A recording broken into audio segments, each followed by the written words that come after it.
ભાયાણીની વાત કરીએ, ઉમેશ મકવાણાની વાત કરીએ, પાર્ટીની અંદરથી જે લોકો ગયા છે તો એ પ્રદેશમાં એક લેવલ પછી પહોંચ્યા પછી એ લોકોએ પ્રદેશ છોડવું પડ્યું, આમ આદમી પાર્ટી છોડવી પડે.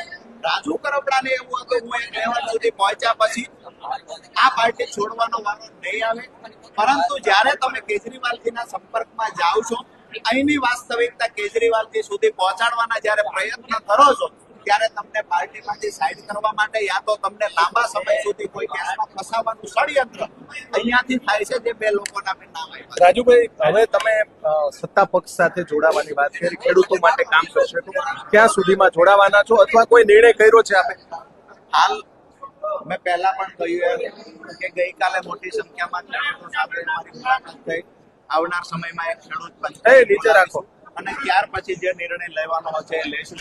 આજે કોઈ નિર્ણય લીધો નથી.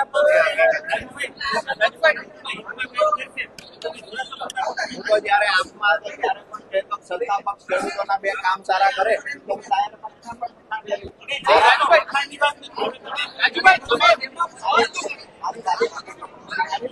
વાત છે કે ખેડૂતો માટે મેં જે મારા વિસ્તારમાં સિંચાઈના રાજુભાઈ તમે એવું કીધું કે સપના જોયા છે પૂરા કરવાની સત્તા પક્ષની તૈયારી હોય રાજુ કરપડા. રાજુભાઈ આજે મને એવું લાગે છે કે કોઈ પણ વિપક્ષમાં રહેલી પાર્ટી સાથે રહીને ખેડૂતોના કામ કરવા અઘરા છે, બિન રાજકીય રીતે ખેડૂતોના કામ કરવા એટલે રાજુભાઈ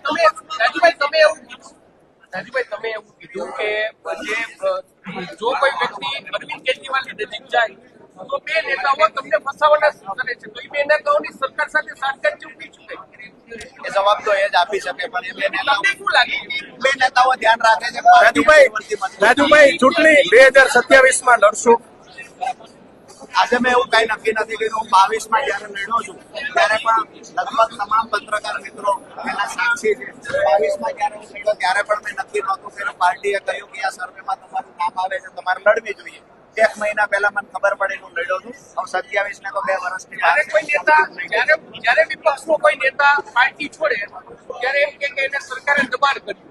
તમારી ઉપર પણ ઈશુદાન ગઢવીએ ગઈકાલે એમ કીધું કે એને દબાણ વર્ષ થઈને પાર્ટી છોડી રહ્યા છે. આ વાતને કેટલી બિલકુલ જુઠ્ઠી વાત છે, પાયા વિહોણી વાત છે.